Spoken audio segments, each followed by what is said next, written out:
Welcome to The Vinyl Guide, the podcast for record collectors and music nerds. Here's your host, the biggest record nerd of them all, Nate Goyer. Well, hey everyone, it's Nate.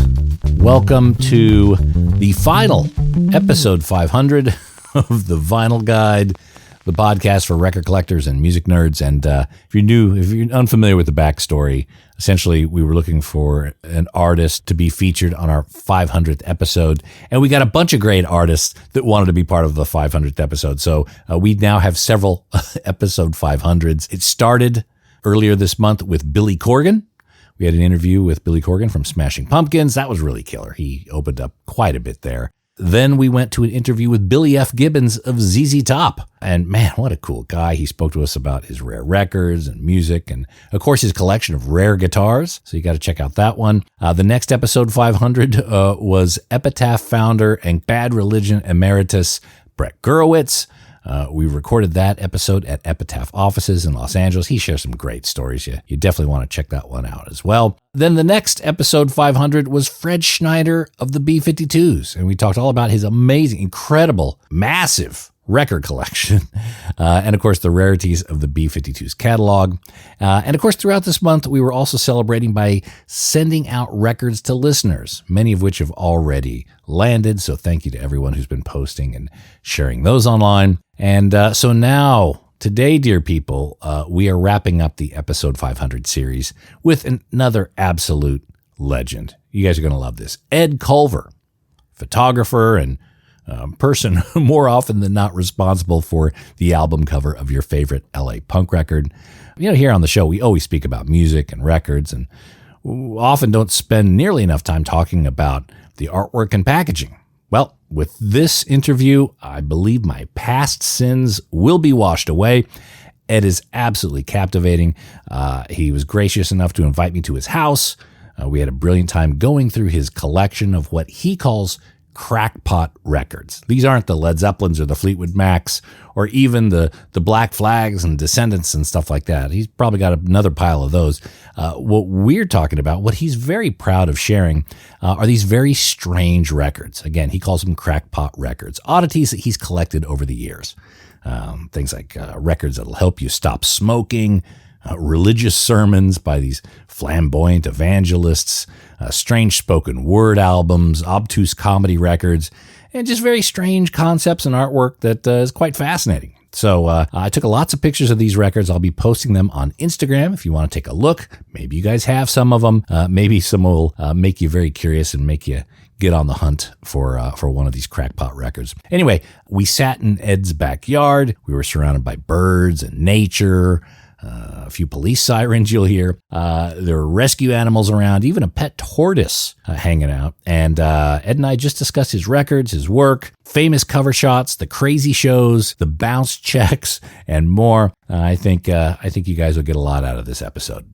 And again, Ed is such a phenomenal artist, and his eye, speed, and knowledge, not only to photography, but art in general. Ed's perspective, and I think his talent really also pulls a lot from his understanding of human instinct. He seems to have the uncanny ability to sense a moment is coming, to prepare, wait, and react at the perfect split second. All those skills and more have helped him make his way in this world and not only contribute greatly to the records we love, but really to the culture as a whole. So you can see and learn more about Ed and his work at edwardculver.com. Pretty much all books he publishes of his work are so in demand and quickly sell out and become hard to find collector's items. So do what you can do to see and enjoy his art. Also, just to note, there is a very extended version of this interview up at patreon.com/vinylguide. It's an extended version, lots of extra stuff in there just for people who support this show. And if you don't already, you're welcome to join anytime and enjoy the extended conversation with Ed, high resolution and commercial-free audio of this and hundreds more Vinyl Guide episodes. And of course, your support helps go for burritos to help fill my stomach and keep pumping out these episodes. So it all works together. Please join, if you can, patreon.com/vinylguide.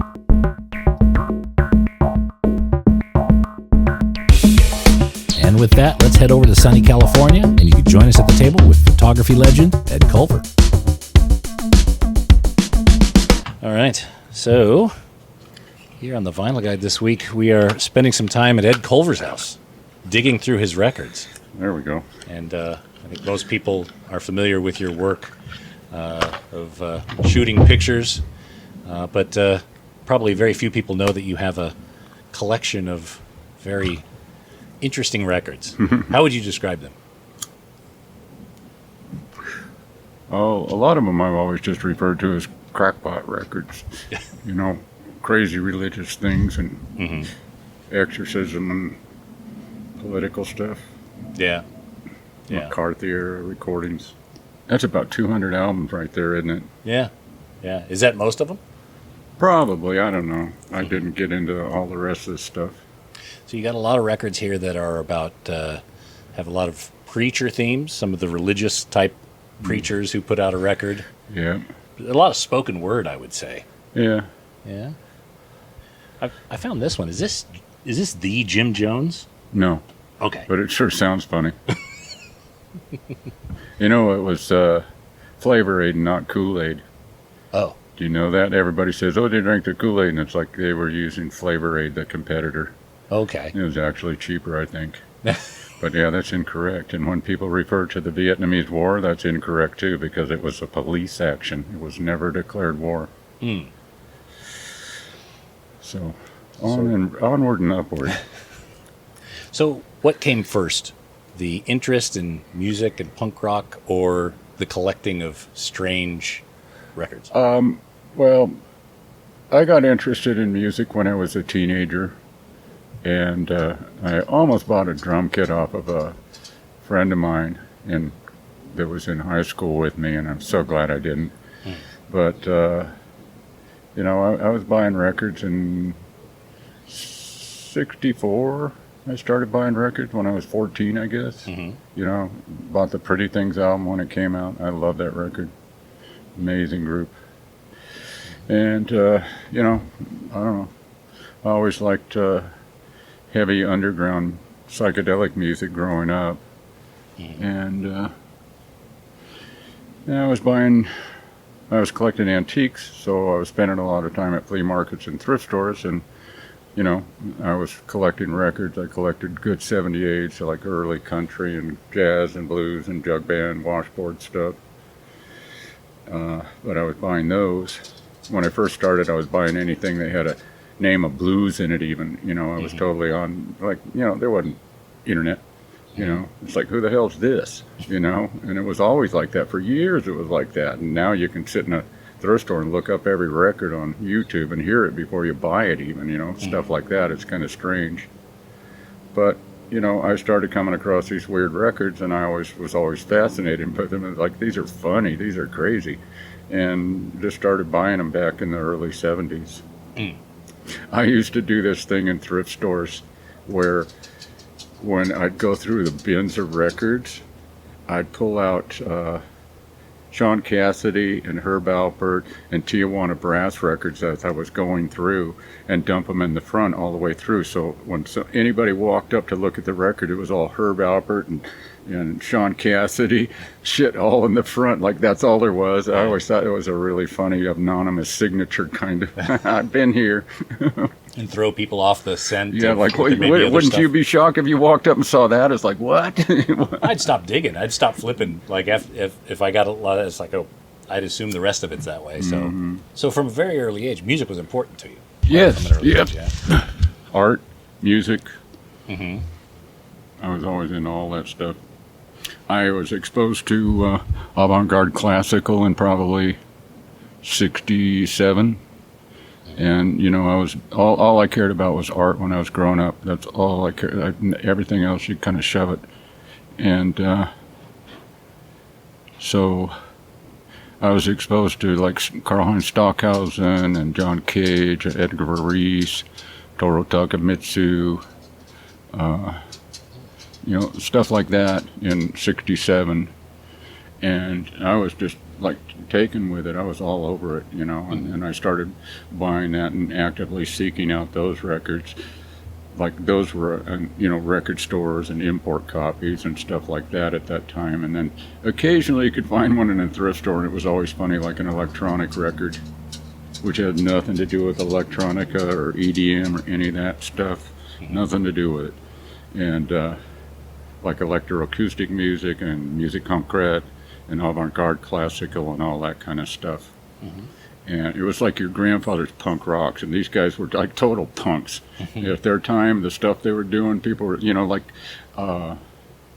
George Antheil's Ballet Mechanique from 1923 caused near riots when they performed it. People were so upset, had alarm clocks and airplane going through it and metronomes going. So how were you exposed to that music? The avant-garde classical stuff I learned from my high school art teacher in my, I don't even know how, second year, whatever they call that shit. I hated high school with a passion. Okay. Sophomore, I think, is the second Is year that of it? high school, yeah. Everything's sophomoric about high school.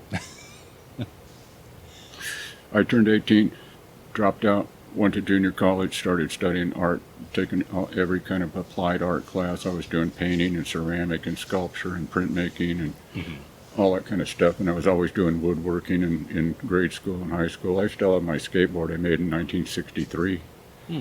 The year Kennedy was shot. I remember both events. I made my skateboard and Kennedy was shot. Most memorable things of 63. Now, around that time, we also had Beatles. Who? The Beatles on Ed Sullivan. I've heard of them. Did that make any sort of impact on you at all? No. No? 'Cause that was kind of the beginning. Hey, look, you got the pretty things. Fuck the Beatles. Yeah. It's like... and like I used to tell my high school friends, I go, the pretty things are what the Rolling Stones wish they sound like. Did you ever try your hand at music? Playing an instrument? Me? No, none. No. You knew early on that was not something you were... I don't know. Like I said, I'm glad I didn't buy that drum kit. Yeah. My wife would have taken a different turn. So when did the camera come in? Excuse me. Too much garage digging. Ed spent most of the day digging in his garage, pulling out these dusty, strange records, which we've been having a good time going through and laughing a lot about. So have you always been into very strange, kind of obscure record collecting? Well, since I was going through millions of records to buy the ones that I liked, there's so much garbage out there. It's insane. It's just like, endless. Yeah, you got to trudge through a lot of stuff. Yeah. And the collection you have here... Oh, another Fleetwood Mac tumors. I don't know. They are plentiful. But the records you have here, they're in actually really good shape. I guess it goes hand in hand. People weren't playing the heck out of them. They bought them and listened to them once. If it was like a book, they read it, didn't go back to it maybe. Oh, that's like I was starting to say, if you'd find an electronic record in a thrift store. I only found one that was worn. All of them, like people dropped a needle on it 5 seconds later, they're like, what? Yank, buy, Right. Never listened to it or gave it a chance. And I found one that was thrash, though. It was pretty cool. It probably sounded awesome playing. Okay, so you're in a thrift store, you're flipping through records. What is it about a record that will attract you or make you buy it? Well, wouldn't have every one of these attracted you if you stumbled upon it? Oh, absolutely. Right? It's that, it's like, odd, it's like, oh, strange. what's this one? Hey, LBJ. Yeah. Protest stuff. Is there a theme of some sorts that you're attracted to? I mean, records, even your books that you collect. Is it... All kinds of stuff that relates to each other. I don't know. I've collected all kinds of stuff ever since I was a kid. I started collecting antiques. We moved into my grandparents' house, farm house in Covina, Orange Grove house in Covina. A lot of old stuff around there. And it was the 60s, and I got into antiques and stuff and old stuff. And, it's like, I love that stuff. Like my furniture, it'll last for thousands of years. A tree didn't die in vain to create that piece of furniture. It's not an IKEA piece of shit that's stapled together and falls apart the first time you sit on it. It's obscene. Yeah. I have a fan that's made by the Emerson Electric Motor Company, and it says built to last, and it has a pyramid on it. And it was my grandfather's, and he used it. It was my father's, he used it, and then I inherited it probably in the, I don't know, I think I got it in the 70s or something. But if I was home, that fan was on all the time. Daytime, nighttime, wintertime, summertime, the fan was on. I like the air moving and stuff. It's invigorating. You know, it's not stagnant. And so I would shut that off. Like my friends would be looking around. I go, look, it's still spinning. And we'd be looking around and looking at this and reading that and looking over here. And I go, look, it's still spinning. It would turn for 53 seconds after it had run for millions of hours. And all I ever did was oil it. Yeah, what a concept. You know, like these summer fans people buy, you use it for a season and it falls apart and you throw it away and buy another one the next year and it's all going into landfill. Yeah. Ridiculous. Disposable culture. Yeah. Hey, for many years that I've thought that corporations should be forced to make a viable product, otherwise they're shut down and sued for wasting natural resources.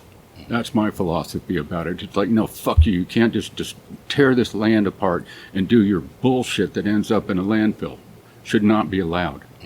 And like recycling, and we're getting taken off, but it's like labels should be removable off of things so you can recycle a clean product. They're not, you know, like a jug of milk with rotten milk in it and a label on it, it's going in the trash. It's going in the landfill. They didn't go into recycle. You know, it's like, got to do it right. It's easy.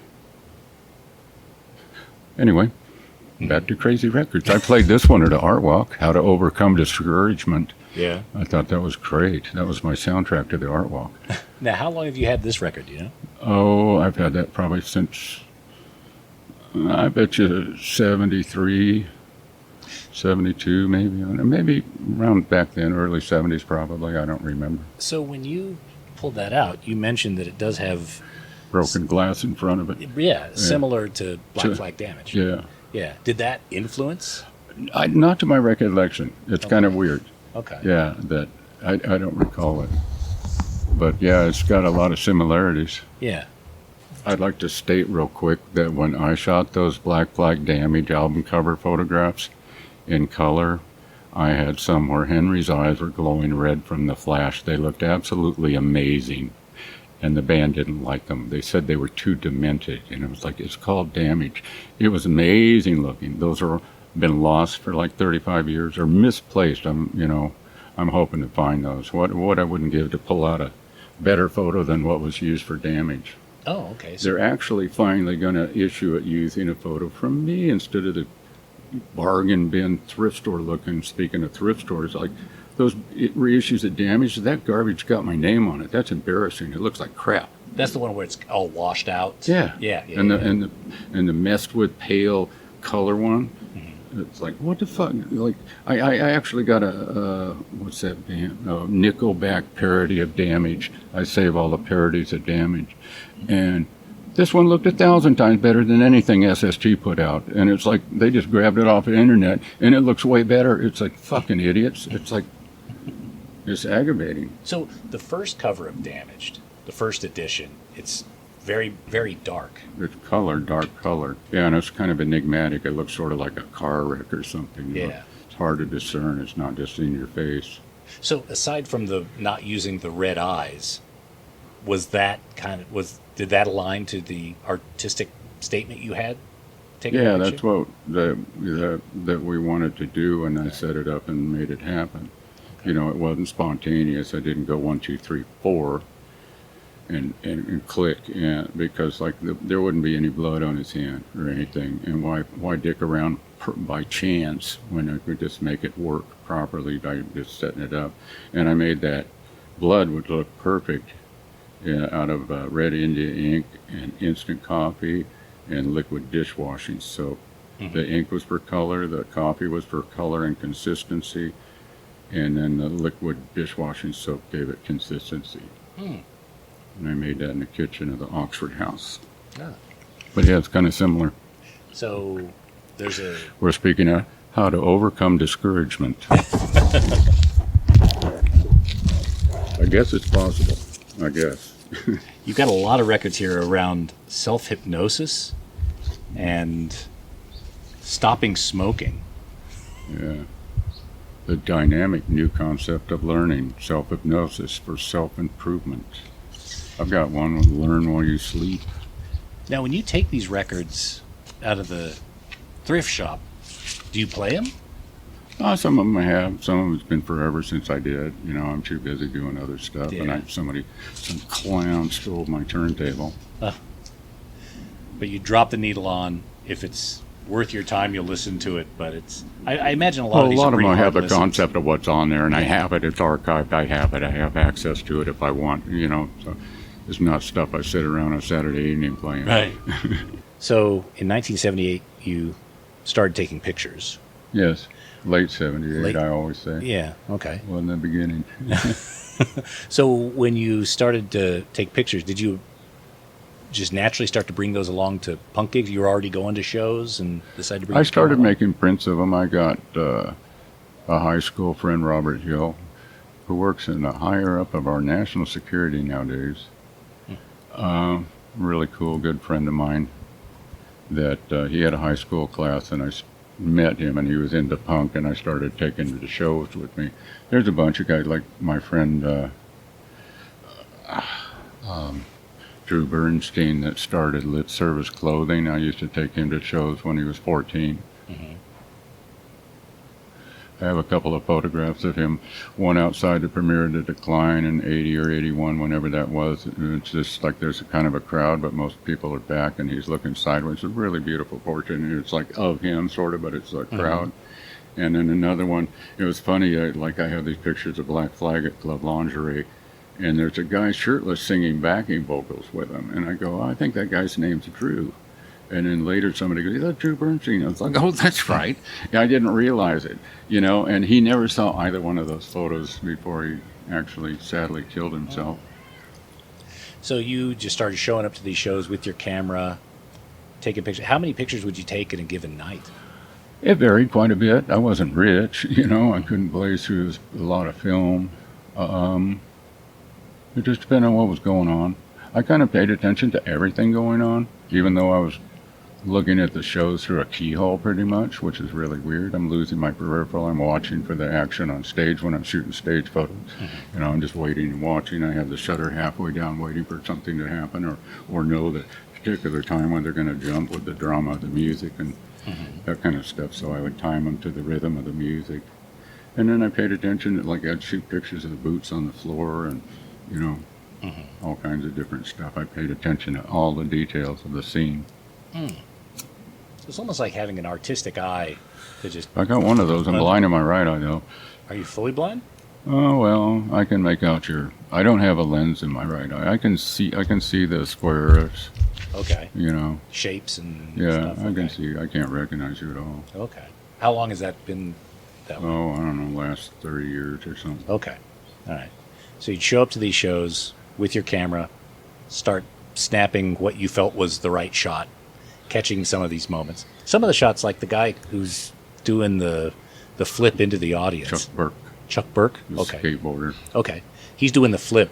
I mean, that's just a split fraction second that you had to be able to grab that. I mean... Yeah, there's a manual focus and a little rinky-dink flash. Yeah. You know? So when you see him running across the stage getting ready to do a dive... Now. You start... Okay. It was like that. And there's a couple of them right next to each other, right? There's one with a vertical photograph of him doing a different jump. He landed on his feet both times at least. Right. You know, he didn't hit anybody. Right. Yeah, he went dunk, dunk, dunk, boom, take it right then, you know. And that photo, it came out really great, and it's in better focus than I realized even ever. I had a high resolution drum scan of it, and it's in perfect focus, and that was manual focus of you know. Yeah. I used to roll focus with my camera so much that it was kind of like that much is this much, instead of watching and focusing. I did that a lot, and I was, you know, it was like I did it so much. I shot pictures like 5 nights a week for 5 years, kind of a thing. So, you know, and it doesn't take fancy equipment. It's just paying attention what's going on. You know, it's like in the middle of a pit or something that I'd be trying to frame a photograph, not just shoot one. You know, not just random fire it off. I was trying to compose a photo. If I was bothering to take it, I was trying to compose it and get something that I wanted, not just shoot randomly, you know, like nowadays with a digital camera. My assistant Taylor calls it spray and pray, you know. And there's a guy, he told me, you made a comment on my book. He said, I took 2,700 photographs that night. And it's like, wow, did you get a good one?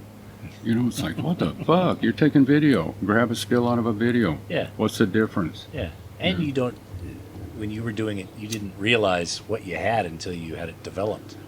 Yeah. So that that's for damn sure. Yeah. Hey, when I shot that photograph, I go, I think I got that shit. I think I got that. You know, I had that printed the next day, and what's really strange, I never knew Chuck. And I went to, like, Wasted Youth at the Bard's Apollo. And I fell in with these kids that were walking towards the show when I got there.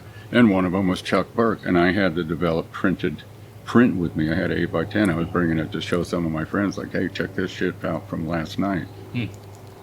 And I called I'm still good friends with Danny Spira, and I called him up. I was like, Danny, you won't believe this photograph I got. You know, and the fact that he put on the Wasted Youth sticker upside down, but it's right side up in the photo. Yeah. And people call it doing he's doing a forward somersault, is what he's doing. He's doing a complete flip, and people refer to it as something else, and it's like, no, he's doing a forward somersault, landing on his feet. And so I met him the next night, and I've never seen him again since then, but I've got him paid when I've licensed the photo, so that's cool. Oh, so he gets a little piece of that whenever... Oh, okay. Yeah, Levi's, Vans, a wine bottle label, yeah. Because he's wearing Levi's and Vans. It's a perfect advertisement for him. It took him 38 years to realize the product placement. Really? 38 years it took him. You know? Oh. I always thought they should do a collaborative campaign. Levi's, Vans, what more do you need? Yeah. Boom. Yeah. Yeah, with their logos in it. I even mocked it up. It looks cool. Wow. You couldn't get them to work together. I didn't try to. But, yeah, I took that photograph about 3 miles from here, July 4th, 1981. During the adolescence set. Oh my God, I posted this photograph of random adolescents. They evolved, did all kinds of shit, and I had this one lineup, and I posted it, and I said, one form of the adolescence photographed in Los Angeles' suburban city of Fullerton. And everybody started, that's in Orange County. And it's like, did I say anything about county? You know, it was crazy. They were all going nuts. And it's like, whoa, you know, I never have garbage like that on my page. I was awestruck. It's like, what the hell? Where did I say county? It's in the suburbs of metropolis Los Angeles, you know, the metropolitan Los Angeles, you know. That's not incorrect. Yeah. I didn't talk about counties. There seems to be a strange divide between Los Angeles and Orange County. I mean, it's not so much so these days, but certainly... But behind the orange curtain. Yeah. You know, that's why they had some rebellious youth who weren't buying into that neo-Nazi Christianity stuff. Were there a lot of skinheads and stuff in the punk shows in the late 70s, early 80s? What type? What type? Just like... the neo-Nazi one? Yeah. No, I didn't see that shit around. If I saw a swastika, it was because somebody was wearing it for a obnoxious joke or whatever. They weren't like some fascist or anything. Right. It's a beautiful symbol. Too bad Hitler fucked it up. Yeah. Yeah. It's a damn shame. It's if you go to India, it's all over the place because it's existed for thousands of years. I have a white marble antique Chinese one out of, it was probably part of a wall. Beautiful white marble. And it's facing backwards.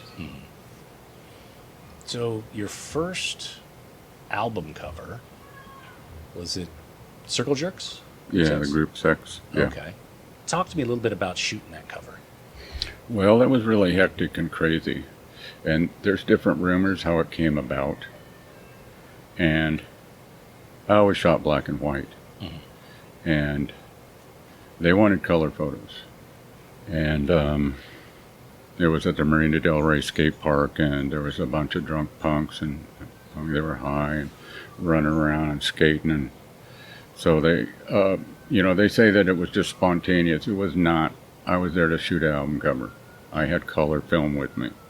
People say, "Oh, we got together and got Ed to take a picture." And it's like, no, I was there to take an album cover picture. I had color film for it, and so I'm next to a pool with these, wild kids all running around, standing on a ladder, taking pictures down in the pool. There's a guy that's trying to name everybody that's in the photograph. I know about a quarter of them at least. Okay. And it was one of a dozen or so that you shot that day, and that was the one that just... What, photos? Yeah. I don't remember how many I took. I think I took more than a roll. Okay. I think I took a couple rolls of it, and they were moving around a lot, and some of them were blurred. That one's not the best photo, but it worked. Turning it into a stat saved it by doing the high contrast print, colorizing it. It came out beautiful, but like as a color photo, it sucked. It was early on. Yeah. Do you still have all your negatives? Yeah, I'm going through and having them scanned for my next books project. Ooh. Anything you could share on your next books? I'm working with John Bakasadis from House of Blank in Australia Publishing. And he did Melanie Nyson's book, Loud Fast, and Mark Mothersbaugh's book of his eyeball artwork with a cutout cover. He worked on that. And we're working on a 3 or 4 volume box set of my old punk photos. Oh, wow. And I'm planning on interspersing my LA kind of noir Skid Row photographs that I was doing, like of the Hard Rock Cafe and people on the street and stuff, to kind of show what the city was like. That was before crack hit, it was a bunch of winos and bums. Now they're housing challenged or whatever, but they were fucking bums, and they were passed out pissing their pants on the street in Skid Row, drunk. It wasn't as dangerous as it is, and now it's a whole other world down there. So it was empty, mean streets back then. So I think a lot of people, they recognize your work from the early LA punk scene, but it sounds like you've also had a large catalog of, like you said, the street scenes and whatnot. So that you weren't just photographing shows; you were photographing a lot of different subjects. Yeah, like I've said, there's way more to photography than taking pictures of punk shows. Yeah. I wanted to do all kinds of stuff, and I always wanted to be able to take a good picture out of any environment I was thrown into. That was my goal. What's the most challenging photo or project you've had? Challenging? I can't think of something offhand. I'm pretty good problem solver, and with my art background and stuff, I'm pretty creative and stuff, and I figured out how to make the damage cover happen, stuff like that. Doing conceptual stuff kind of and setting it up. But something like Bound for Glory, is that something that you conceptualize and then put the pieces together? Or did you find some pieces that inspired you to kind of follow that trail? I had the antique wheelchair, and then I had the idea of doing a figure wrapped in a flag. And I did that back, I don't know, when did the Goof War start? 91 was the first one. Was that it? Yeah, that's when I made that piece. And so I created the body and wrapped it up in a flag, and then bound it up with twine and put it in the wheelchair. And it actually has a weird homemade, like garage-made standing lamp picture that's hanging over it, sort of like an interrogation light, which is part of the sculpture, which is always on with that figure sitting underneath of it. And it looks towards you. The viewer is positioned. The body kind of goes off on an angle, but the face is turned so that it's looking at you when you walk into its view. Has there been a record or a photograph that you took, other than damaged, that you feel it was maybe misused or misrepresented? One of my photos? Yeah. I was always totally bummed on the Channel 3 cover layout. That self-portrait with the backward gun photograph, that was I actually did that as a liner sleeve photograph for Damaged, and it didn't get used, and then I let Channel 3 use it. They wanted me to do something for their cover, and I asked them what they were going to call it, and they said Fear of Life, and I go, hey, I got the picture for you. Oh. But the typeset on there was like channel 3, channel 3, channel 3, filling up the one negative space there, and then the one in the middle, it said Fear of Life, all in purple, and it just like, it took a lot of power out of that photograph. It was way too much. I had my friend redo it, reposition and crop the hands a little bit different. Up in the top it says CH3, Fear of Life, in red, and it looks beautiful. It's so nice. Okay. So that's interesting that was originally a photo earmarked for an insert in Damaged, which never... It didn't get used, And the spray paint can I did for that, if you're familiar with that photograph. You know that one? Yes. Yeah. I can't believe I haven't been ripped off 1 billion times for that photograph. That's a beautiful photo. I used silver aluminum paint, and my friend Robert Hill, my photographer friend, that he developed my negatives in his high school class, and then I set up a dark room, and he and I lived in there for a long time. In a dark room? You lived in a dark room? I mean, we were spending so much time developing negatives and stuff. It was amazing. And printing them, I didn't make contact sheets of my photographs. I would look at the negatives. I can choose the good photograph without, it's like it saved a lot of money on paper.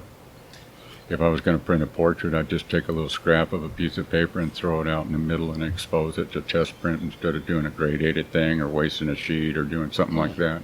And I was like, okay, I'd give it a little, I'd adjust it and do another one, and I'd have it dialed in enough to make me happy. I used to cut them up too. I'd always put like an eyeball I'd put in the middle of a portrait, and I'd cut them up later and make business cards out of them back then. You're very, your business cards have quite the reputation. My signature forever and ever. So did you take direction or worked with Greg and probably Chuck Dukowski on the Damaged artwork and the concept, right? Well, I came up with the idea for photographing the mirror for the back with this black sky behind it, shot up by the La Bianca murder house in Los Feliz. I had that concept, and that worked really well, I thought.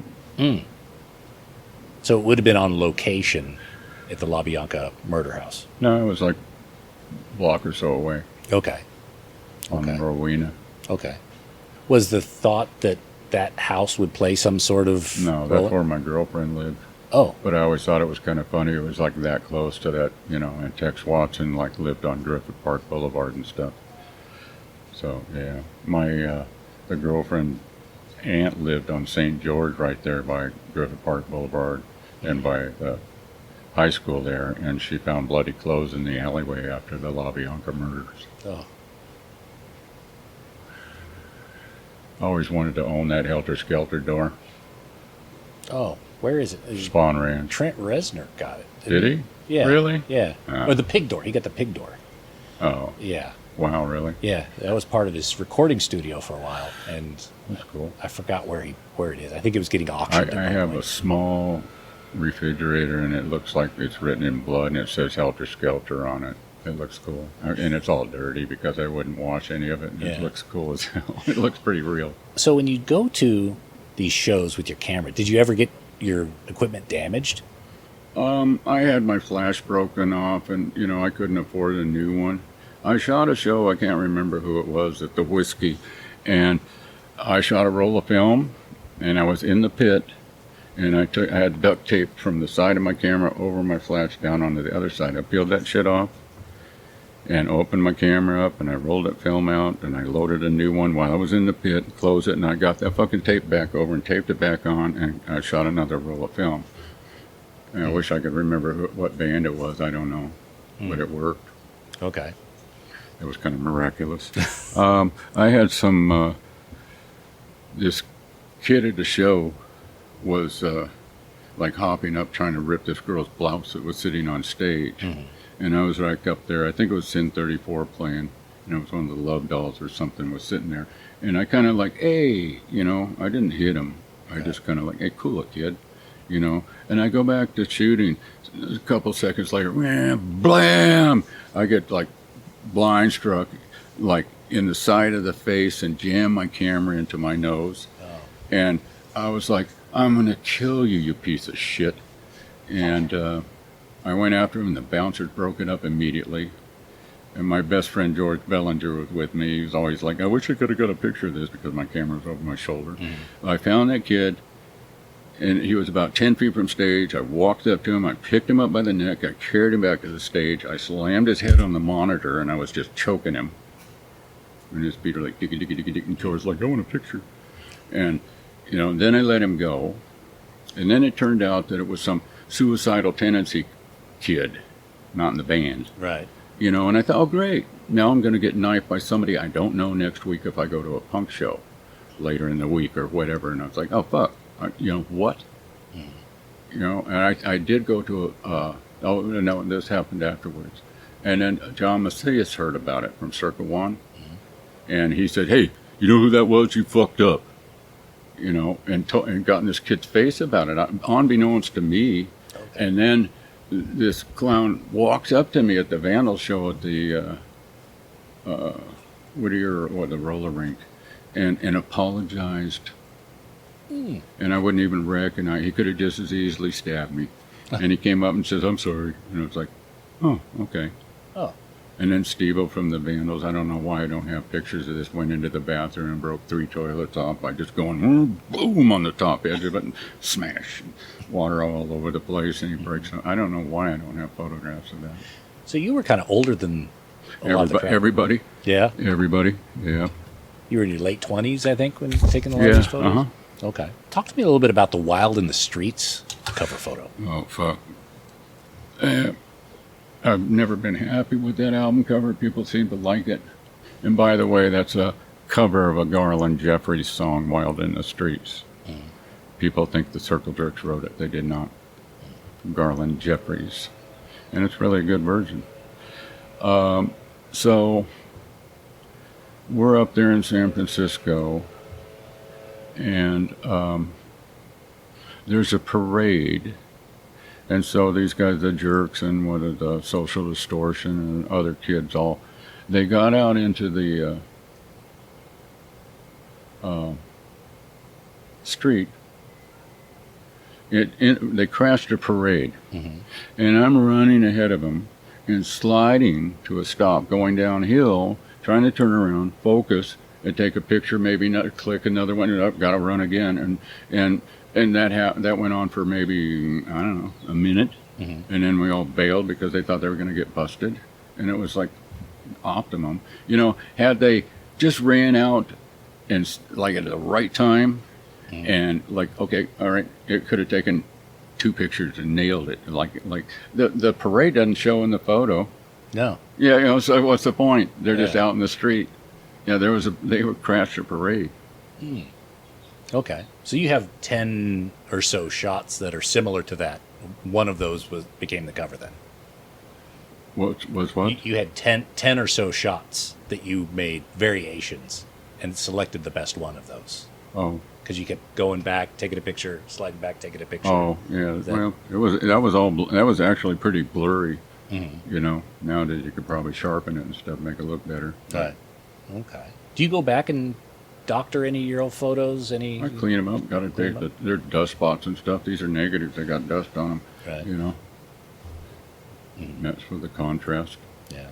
Some are grossly underexposed. Like that photograph I did of Exene with her arms crossed was really underexposed, and my high school friend helped me print that at his house. He had a darkroom before I did. Mm-hmm. And he printed on number 5 paper to bring it up to contrast. Okay. And then I made 2 prints of that, and I made artwork that looked like a film strip out of construction paper, and made that artwork. Okay. Yeah, I cut out the sprocket holes by hand. I made triax that said TRYX instead of TRIX as a dumb joke. About film. You took a lot of photos of germs as well. No. No? No. I took their last show in 1980. I shot pictures of that. At Starwood, I think it is? Okay. And I shot the Derby Crash show. Those individual portrait photos on the back of GI, that wasn't you? I didn't do those. Oh, okay. All right. I think those are Melanie Nason's photos, I think. I'm not sure. Okay. Don't quote me. The one with Derby Crash and the Mohawk. That's mine. Yeah. With the circle over his head. Where was that made? Backstage at the Starwood in 81. Okay. Or 1980, excuse me. Okay. He died about 2 months later. Well, they did 2 shows at the Starwood, I think, and then they did one about 4 days before he died, I think. Well, they did the last Germ show, and then Darby Crash Band played. Oh. Okay. I was at both of those. Okay. Is there a photo or a few photos that you're exceedingly proud of? The ones that you think best represent your artistic eye? I got a shitload of those. Mm-hmm. Yeah. If I do say so. I'm happy with my work. I worked hard at it. I was creative and worked very hard at what I was doing. You know, it's all about playing with light or capturing the light or manipulating light to get it to do what you need it to do. Mm-hmm. And composition, you know. I like to not have to crop something like, well, this 2/3 looks cool, you know, that type of stuff. I tried to compose a photo before I took it, you know, and my flash would take like 8 or 10 seconds to recycle. So, you know, I'd miss stuff. It was like, oh shit, oh well, I'm ready now, you know, that type of thing. Your picture of Ice Cube is like the definitive picture of Ice Cube. Thank you. Yeah. I shot that in 1 minute. 1 minute. I shot 10 frames in 1 minute and I was done. What was the story of that? Just grabbed him for a minute during a photo shoot and had him do a single? No. I was hired by my friend Dino Paradis, who actually worked with Rick Rubin for years. He worked at Priority at the time, and he was hiring me to do some press photos. And so that was right after NWA broke up, and I was supposed to take a picture of Ice Cube signing the contract with the Priority suits, you know. And so I went down there to Ice Cube's office in Compton. It was called Street Knowledge. I still have his card. I always thought he was very smart. He was cool. And so when he's sitting at the desk, he's like got his chin down, and it was like, wow, his eyes are popping. That looks cool. And so as soon as the Priority guys walked out, I said, hey, can I take a picture of you? And he goes, yeah, sure. So I happened to have my medium format camera with me and a roll of black and white 120 film. And I was going to mention that I was using a small Norman pack. It was just like a small one in a box, and I had an umbrella and a stand and a lamp head and a power thing, and I would just plug it in real quick and set up the stand, put the light, and put the umbrella and ready to go. And it would get really nice looking pictures of these people instead of all the shit you see in Variety where they walk in with an on-camera flash and like, got it. You know, and the people looked a lot better. So I had that lighting with me, and I brought him over. I just had him sit in the arm of a couch to get a white background behind his head, and just, you know, I was using a tripod. Mm-hmm. I had a tripod with me, I believe. And I told him to put his chin down, which makes it look aggressive. Like I'm paying attention to you like this, but all of a sudden, like, you know, I'm paying attention to you. It becomes a different thing. And just shot 10 photos and I was done. I think I might have done Polaroid. I'm not sure. I used to pay attention to lighting. Constantly I do. It's like my friends are visiting. It's like, some sun's hitting you in the face. They go, I don't care. And then I block it and they go, oh, thanks, that's nice. You know, seriously. I was always, you know, paying attention to light. Like in the afternoon, if somebody's sitting here, you get this insane strobe light from the direct sun and the fan. It's like, it's like you don't want to look that way. It's like, God, get out of that. Mm-hmm. There's one other album I wanted to mention, bring up is Louis L'Amour. Mm-hmm. Sounds like there's a story there. Oh, indeed. You want to hear that story of Louis? Let's hear it. Just for people who may not know, this album, this is a private press record that is exceedingly rare. I think these days, if you want an original copy of it, it's $2,000 or $3,000 if you could find one. Hopefully you have one in your garage somewhere. No, I had one for many, many, many years that I bought in a thrift store because I said, I'm buying this because I want to remember that clown's face. Yeah, okay. That was my impetus to buy it, despite the fact that I'd done the photographs of this Yahoo. It was 1983. I'm doing hardcore punk stuff. I'm doing the Channel 3 and Antheil and Legal Weapon and Gun Club and doing covers for them. And all of a sudden I get hooked up with this kind of wannabe surfer putting out a Vanity album. And I don't know how that happened. So anyway, I meet with this clown, and we went and found a location in Pacific Palisades. We did the shoot, and then I went back home and I developed the film. I made contact sheets, and I came back and I met with them again. We chose what we're going to use. And I'm driving from San Gabriel Valley, from Covina to the Beverly Hills Hotel where he happened to be staying. And so then he chose the photographs. I went back, I printed the stuff 12 1/4 square, front back covers laid out on a board, and then I did all the typeset on it and put all the credits and typeset on the back of the album, song titles and stuff with press type. And I took him back and I gave him camera ready artwork, which you photographed it with a copy camera in those days. They had a big 4x5 camera on a roller that would focus on a flat surface and set up, and then they would shoot it and make copies of it then. It wasn't scanning or any of that. And so it was camera ready artwork, and I took it back, I delivered it to him. He wrote me a check for $250. I figured I drove 500 miles to do this job. I'll throw that in at this point. And then so off I go. I cashed a check. It bounced. I went storming back to the Beverly Hills Hotel. And he'd written me a check on a closed account from Malibu. And then, so I go in there. I go, hey, where's Randy Wolf? They said, oh, they've gone to Las Vegas and then on to Hawaii and left no forwarding address. It's like, oh, cool. You know, yet another trip to Beverly Hills also, you know. And so years later in my thrift store, and that it was like, hey, look at this, Louis L'Amour, that fuckhead. I'm buying this so I remember his face, you know, despite the fact that I had the negatives. Right. And I've tossed out a few band photos that I've done. It's like, no, nobody's ever going to know I photographed these yahoos, you know, a few times, not much. And it was weird because, like, you know, Light in the Attic label was like, I've got the negatives. I didn't throw that shit out. That would have almost been something I'd like, who cares a fuck about this clown, you know? And so they wrote me this email and said that, hey, you know, you're the only person we can contact that's like together. And they said the engineer's got Alzheimer's, was just gone, couldn't talk to him. And so they said, it's about this Louis L'Amour record. We want to reissue it and wanted to talk to you about it.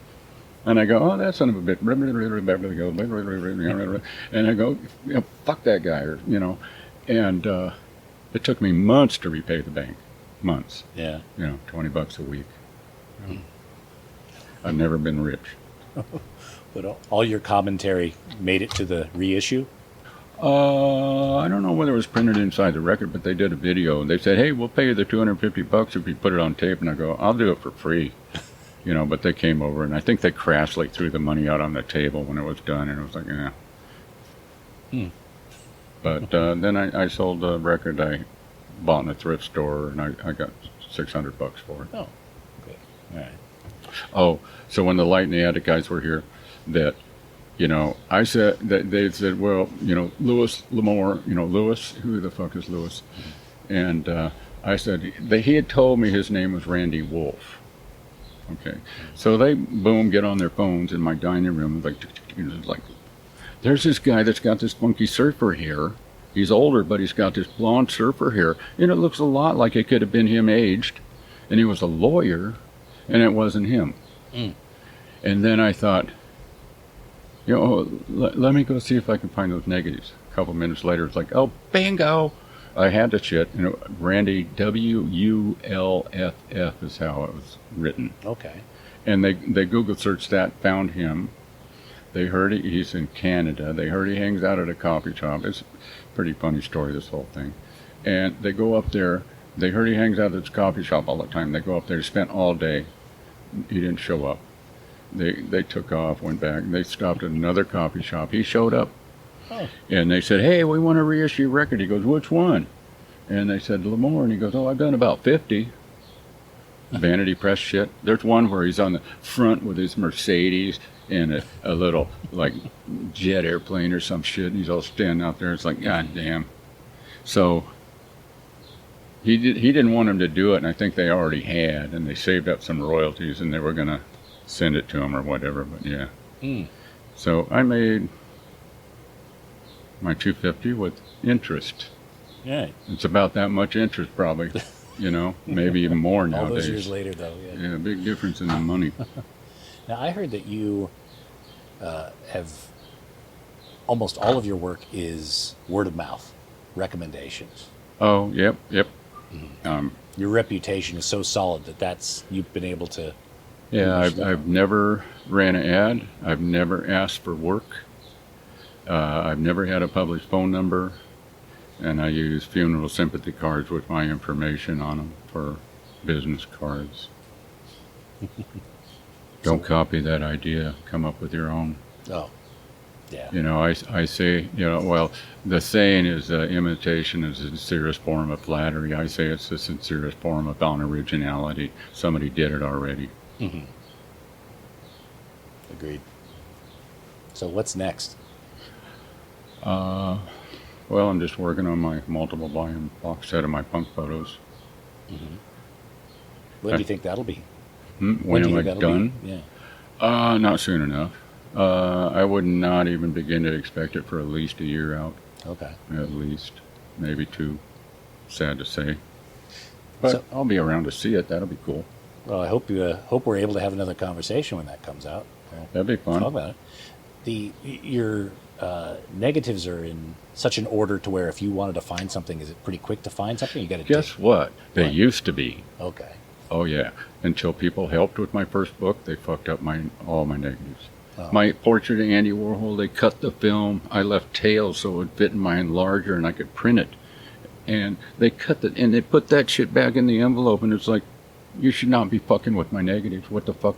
And it was cut close, and so if I print that Warhol negative, I have to put it in a glass plate negative carrier because a normal, film negative carrier won't hold it because they chopped off the tail that I left on it so I could hold it like that, idiots. Shit like that happened. Yeah, crazy. So now it's a little bit in You disarray. know, it was a big mistake allowing anybody to mess with it. You know, it's like, it's getting entirely organized, cross-reference, high-resolution scans of all that stuff.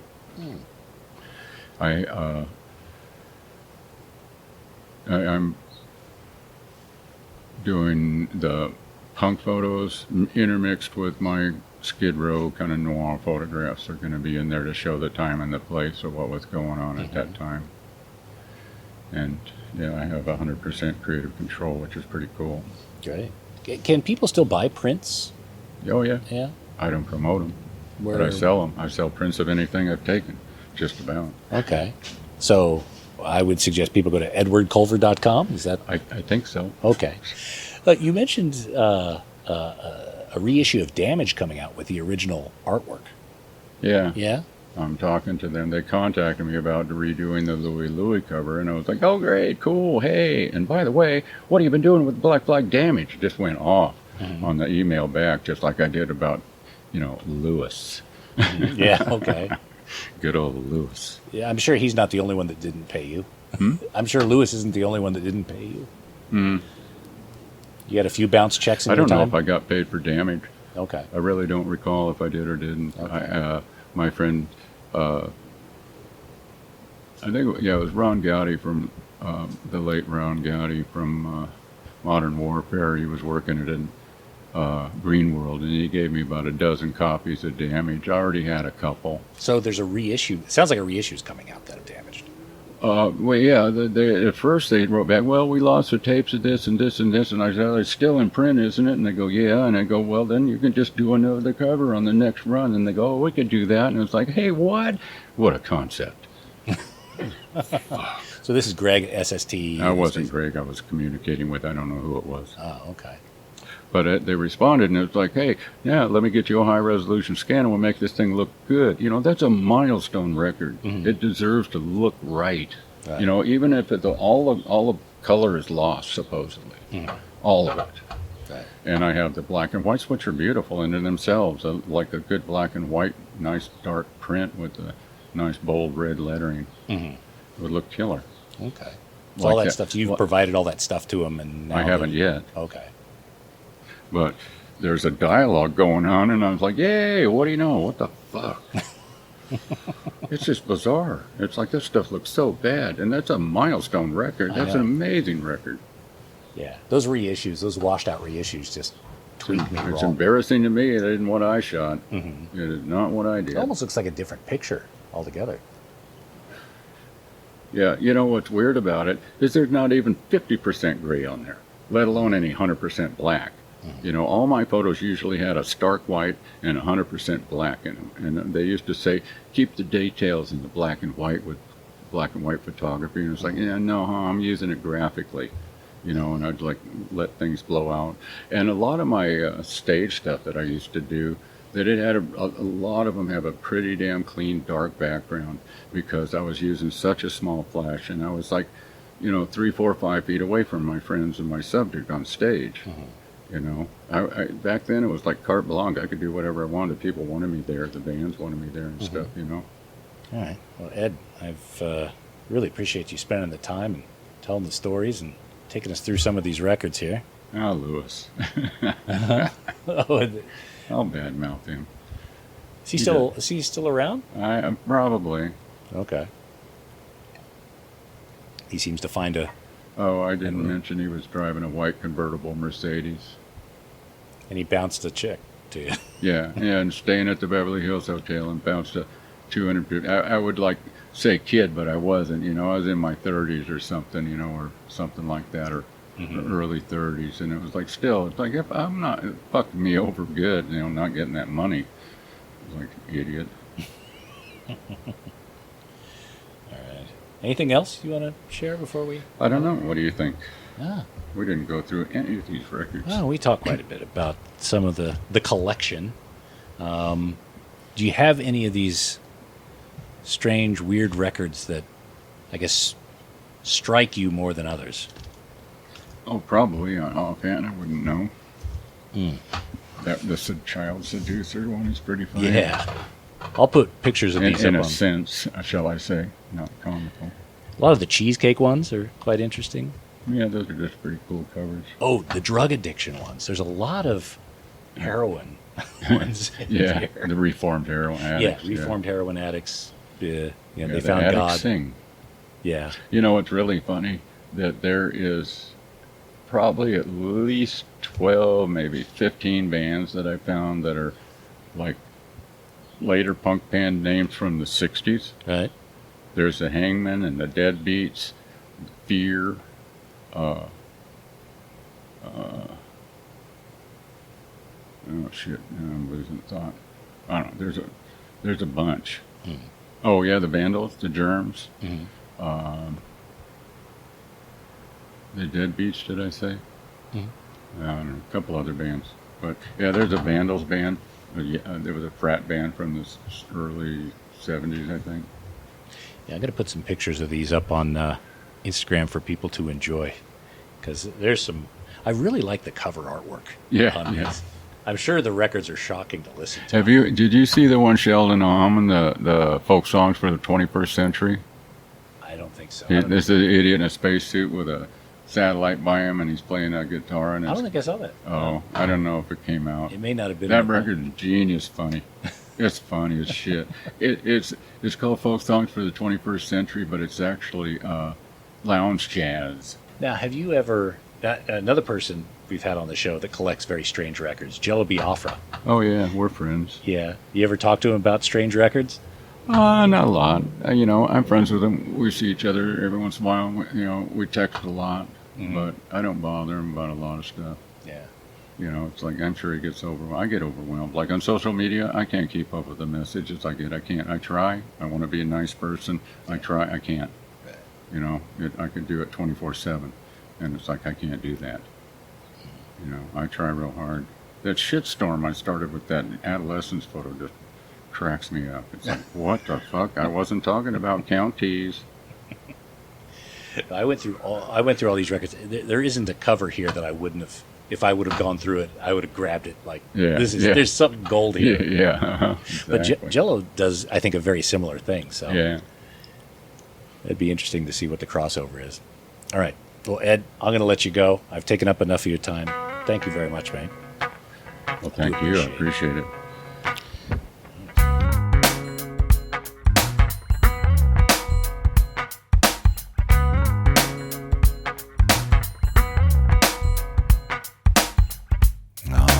Well, thank you again, Ed. And again, make sure you guys check out edwardcolver.com.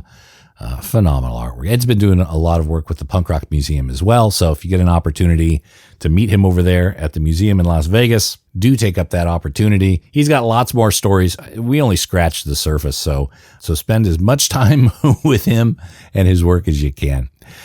All right. Well, look, that's it for the episode 500 series. I got to say, I'm just so proud of this podcast, and I really appreciate each and every one of you who has been on part or even on the entire journey to this point. I've got plenty of other interviews, ideas, and energy to keep this going. Don't worry, I'm not going to pull a Mark Maron retirement just yet. I sure hope you stay along the journey with me. And to those of you who are sharing and bringing others into this community, making other people aware of the Vinyl Guide podcast, that is so appreciated. I'm going to sign off for now. Thanks to everyone, all our guests, all the artists, all the PR people who've been part of this, all the supporters, all the listeners, all the Patreon legends, everyone who's contributed in some way, even by just enjoying these episodes alone in your car. That is truly appreciated. And don't worry, I'll be back shortly with another episode. Until then, you behave now, okay? Cheers.